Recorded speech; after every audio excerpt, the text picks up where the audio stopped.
guys, Samantha from Samantha Tutorials here, and today I'm going to show you how to create this cute pair of earrings here. Now, I am going to be using slightly different colours. I'm going to be using some blue and green. This one I just used blue alcohol ink in the process, so if you want to create just blue ones, just use the blue and don't use the green alcohol ink. You can use any colour alcohol ink or brand. I recommend the Pinata brand because it's got bright colours, but lots of other brands will work. Now, the translucent clay that I recommend for this tutorial is Powder. Cernit will work very well as well if you happen to have Cernit. Primo White will also work. It's not as good because it's not as clear, but it will work. Other brands in general I wouldn't recommend for this technique because you need it very clear translucent. So, let's start by conditioning our powder. So I've got our block here. Just going to be starting off by cutting enough clay for our two earrings, so about equal pieces. Just going to put those together, and now what I recommend doing is I recommend rolling them a little bit before you put them through your pasta machine, just because it will warm it up and get it started, because powder, if it's not absolutely fresh, is going to be a little bit brittle in comparison to other brands of clay, and so working it a little bit before putting it through the pasta machine can really help you. And also it keeps it cleaner. Pasta machine can easily leave scrapes on it. So now I'm just going to condition that in the pasta machine. Okay, and here is all conditioned. It should be nice and soft, but still will be fairly firm in comparison to other brands such as Prima. But it should be nice and flexible before you work with it. So now all I'm going to do is I'm just going to fold this in half, and be very careful when you're working with whatever translucent brand you're working with, when you're folding it, to not include air bubbles. So I'm just making sure to squish out all air bubbles in this.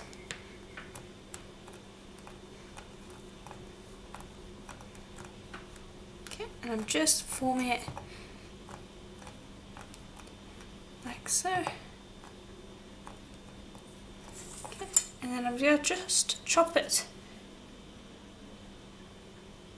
just about in half, and we can now create our earring with it. So each earring is going to be formed the exact same way. You'll just cut it out into a kind of rough rectangle like that, and then I want you to stretch it out like so, roll it, then press it in again, so you want a nice long strip. And I would avoid putting it through the pasta machine as much as you can, just because the pasta machine, if it's not just for translucent, it will have remnants of other clay colours, and so you're always risking putting, getting that in your clay. So I just generally avoid the pasta machine as much as I can.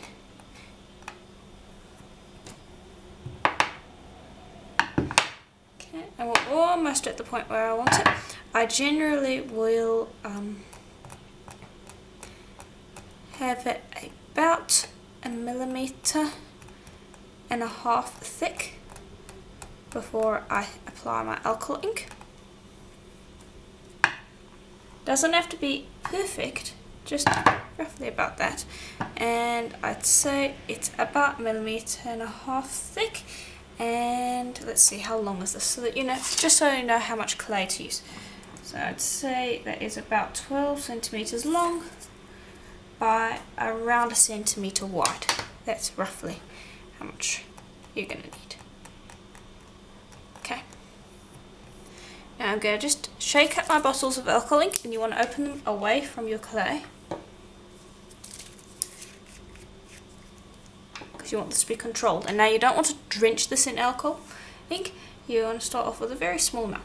So I like to just pop a little bit onto a brush for this. I don't generally use my fingers, because I put a little bit on my brush.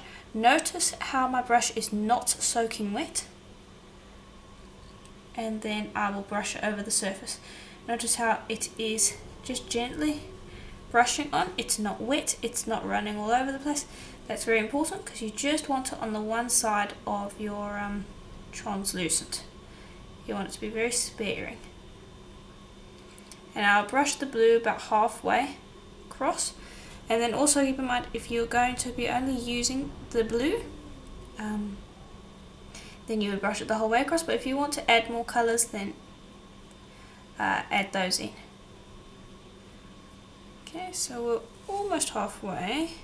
I go a little bit further than halfway because I like to blend my colours together.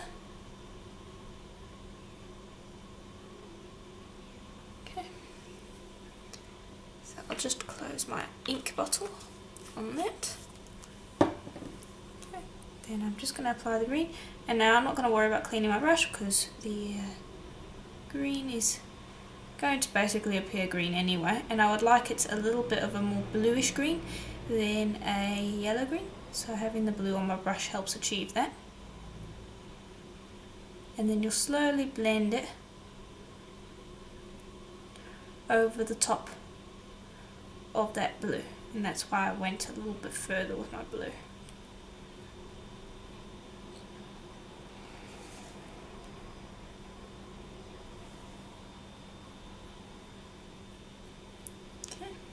Keep in mind you can add as many or as few colours as you want.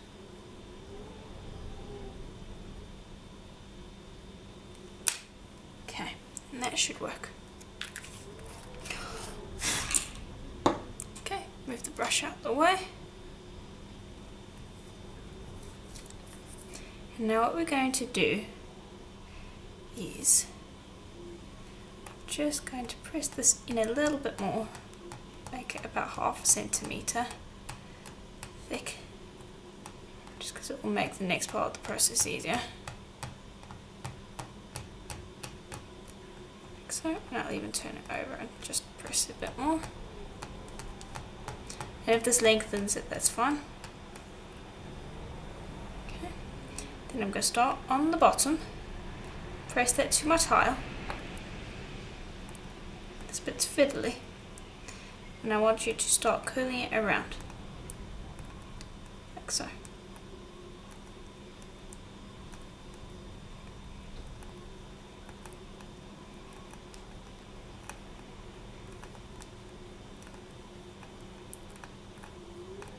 Okay, and I'm being very slow with this, and I'm also pressing a lot with my fingers to prevent the powder from cracking, because it can crack a little bit with this because we're kind of stressing the clay a bit when we're doing this. Basically, you just want to be twirling it.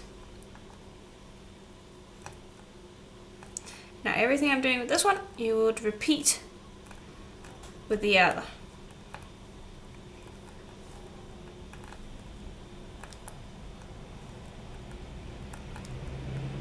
And now bear in mind, we're going to be sanding, so if you get any alcohol ink on the outside of the piece, that's fine. We want to try and avoid that as much as possible, but if you do get it on, which is almost inevitable, don't stress about it. It's going to be pretty easy to just sand off later on. Okay, now I'm just pressing that all together.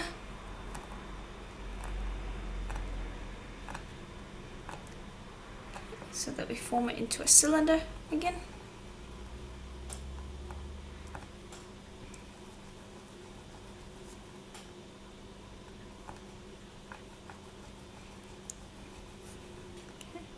And just notice how I'm just gently starting to form it into a cylinder. And pressing on the tops just to make sure that gets smoothed out. Things like that. Okay, now before I move on to the next step, I just want to quickly clean up this ink, because I want to avoid having as much on my outside as possible. So I'll just clean it up. And in the meantime, get something such as an acrylic block, or just something that's smooth and shiny that you can roll your piece with. I really do like using an acrylic block for this. If you find something else similar, that will work. Okay, now your tile needs to be dry for this next part. I'm going to take my acrylic block, and what this is going to do is it's going to give me a shiny finish, and it's also just going to reduce it so that it's an even cylinder along length. Now we don't want to worry about the ends. The ends we can easily fix by trimming them off later on. Right now we just want a nice even cylinder. And I'm not pressing, I'm just letting it do the work. And what I'm doing, because we're going to be doing 2 of these, we want them all to be, we want them both to be the, trying to find the word, sorry about that. You want them both to be the same diameter. So what I generally do, is I'll take this and I'll rest my hands on the surface, and it's about that height. So I'll take the exact same position when I do the next one, and when this starts slipping a little bit, like you can see now it's slipping, that means that it's the right height. And then the next one I'll do the exact same thing, so that they're both the same size. Okay. I'm just checking over, making sure I'm very happy with this.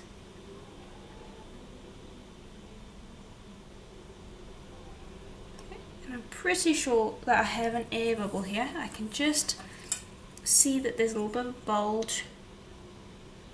So I just would rather check rather than leave it.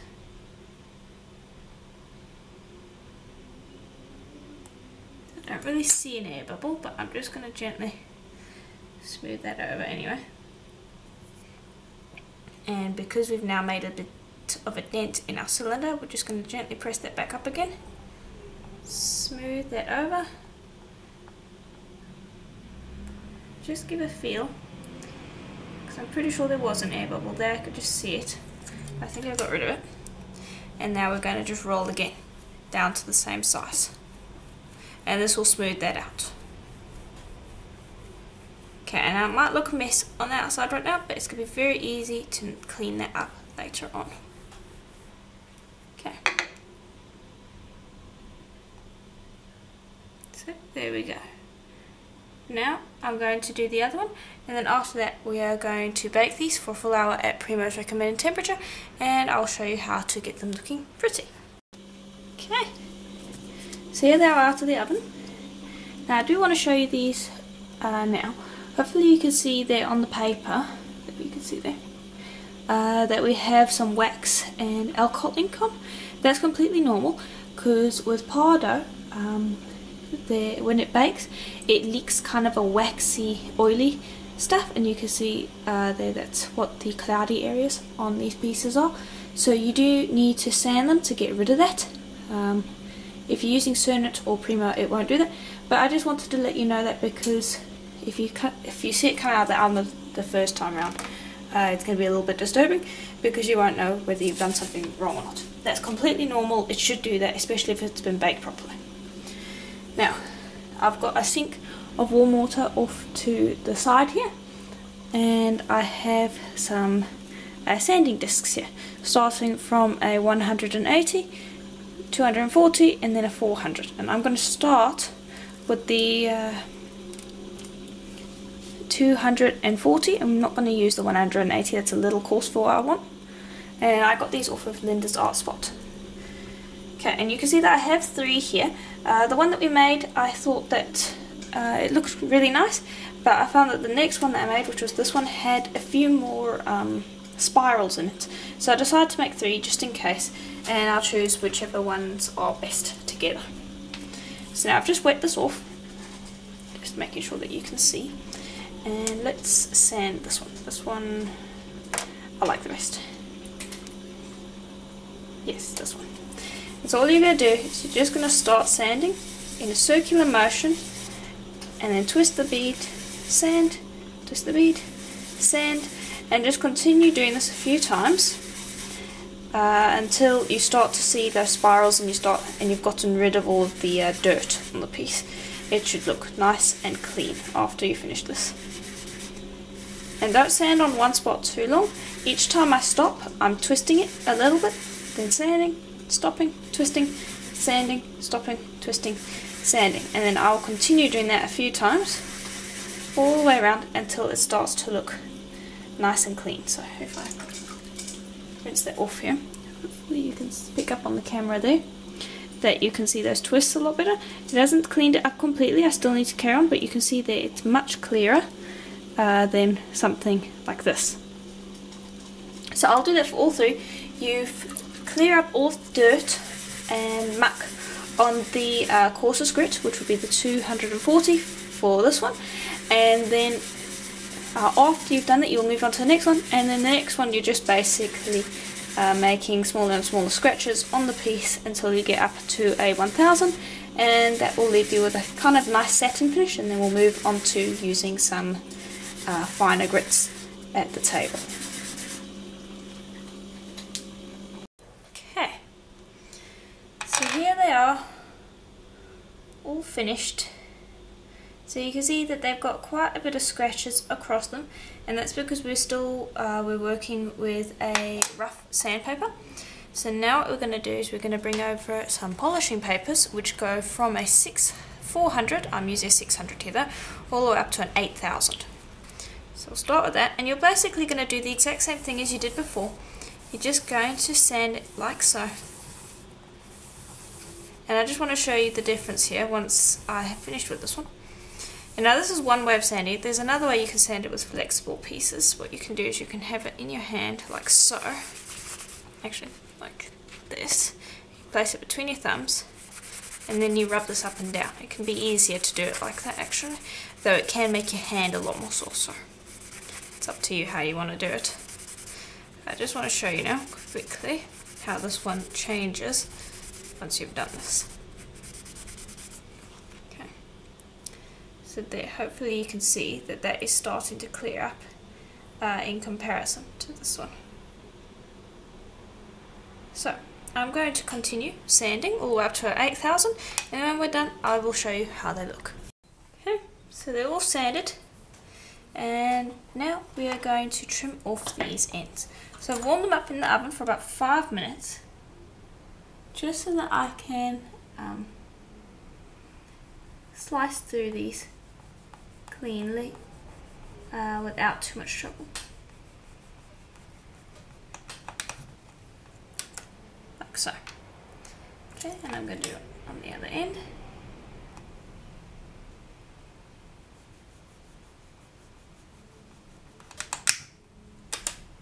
There we go. Right, now bring over the other one, and now we need to make sure that we get them the same length. So what I like to do is I'll put it up against it like so.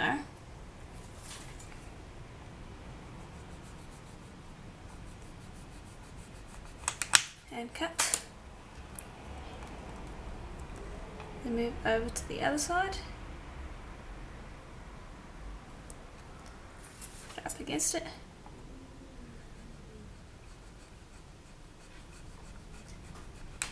And cut. There we go, got two that are the same size. So that's quite important. Right, next step is going to be to take some eye pins, like so, and I would like the blue to be the top of our earring. Yes, the blue, I'd like the blue to be the top. So I'm just going to take a pair of pliers, grip those firmly, find the middle, press in, and then screw it, and it should screw it in pretty easily. Just apply some pressure and it should go in, like so. Okay, and repeat with the other one. There we go. Now they're easy to remove, right? Well, they're not easy to remove, I mean you'd have to unscrew them to remove them, but they're going to be our little hang-ons while we brush some resin over this. So I'm just going to unscrew it slightly just so that we have a little bit more room to work. And I'm going to bring over my resin, and I'm using this UV resin. You can use any UV resin you want. It has to be a quick cure UV resin, such as Teresa Pandora's Deep Shine, or this Chinese resin will work. The reason it has to be a quick cure is because this is a domed object, and so the resin will spill around if it's not quick cure. Okay, because it needs to go into the UV light and essentially set almost immediately, and then it can sit in there for about 15 minutes, just getting rid of the sticky coat that it tends to get. And you can see there how beautiful that clears it up. Beautifully that clears it up. And now we can use our plier to just move everything around as needed. And now I'm going to spend a bit of time getting this UV varnish correctly on, and then what you're going to do afterwards is you're just gently going to grab it with your fingers like so, and then you're going to set it down, and then you're going to put the UV light over it, and then you're going to keep those curing in there for about 15 minutes, and then we should be able to start assembling our earrings. Okay, so the one that I've chosen to not be an earring is out of the oven, and I'm actually going to make this one into a pendant. So I want to show you how to do that. You basically have the same thing, so I've got the eye pin in there. So let me just screw that out. Like so.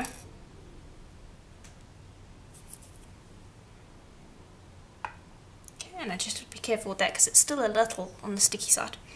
And I have a little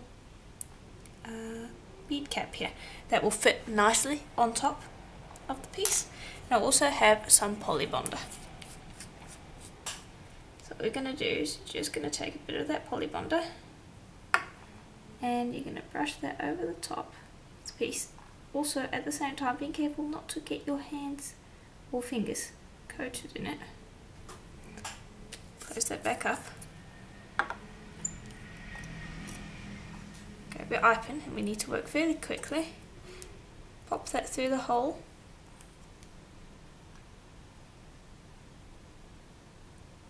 Pop that on and then screw it on.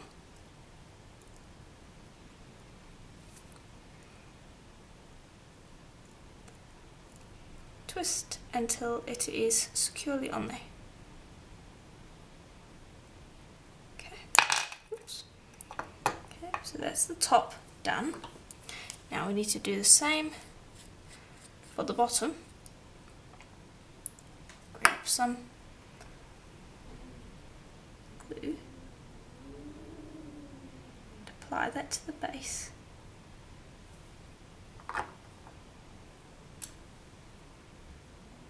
Take that, pop that on top. Just leave it like that. Okay, and blow to get it to stick if you need to. You can even hold it down if you want until it is cured. Okay, and once it's finished curing, like so.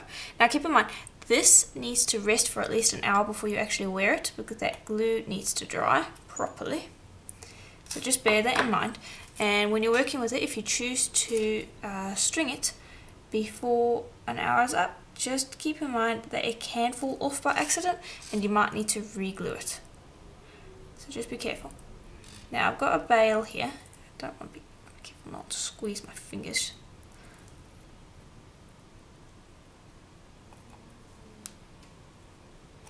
And I'm just going to close that.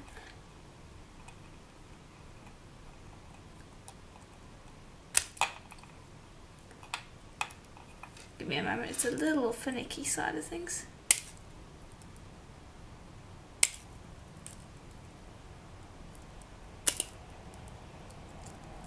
Almost there, just a little bit more.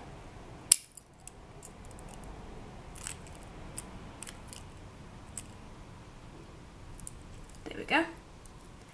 Okay, so there's our bail. And here's a ready-made chain that I had. You can see it's got a little clasp there, it's just one of those screw clasps, very easy to use. And there we go, we got our little pendant. So that's what you can do with any odds and bobs that you have from your piece that didn't work out quite as well as you would like. So that's what we do with the pendant. Now let's bring over the earrings. So here's the first one. And so basically we're going to repeat the exact same process as before when it comes to the attaching the little bead caps. Unscrew your eye pin, apply the glue that you have chosen, put that on top, screw the eye pin in, and then glue the bottom one in as well, and then I'll show you how to attach the ear wires. Okay, so once that's done, you'll just take an ear wire open it up, pop it on,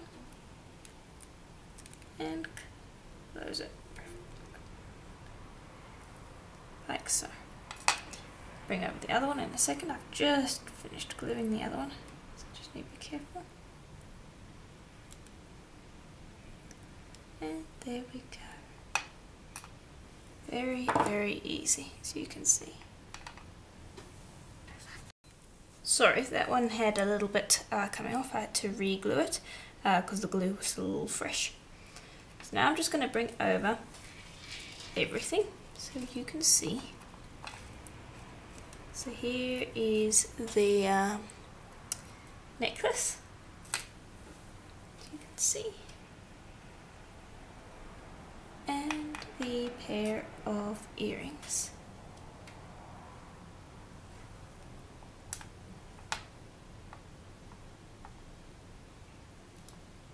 So there we go. That's just about everything. So I hope that you enjoyed this tutorial. Please bear in mind that I made these earrings a little large so you can see them better on the photos. This one is a little bit smaller, as you can see.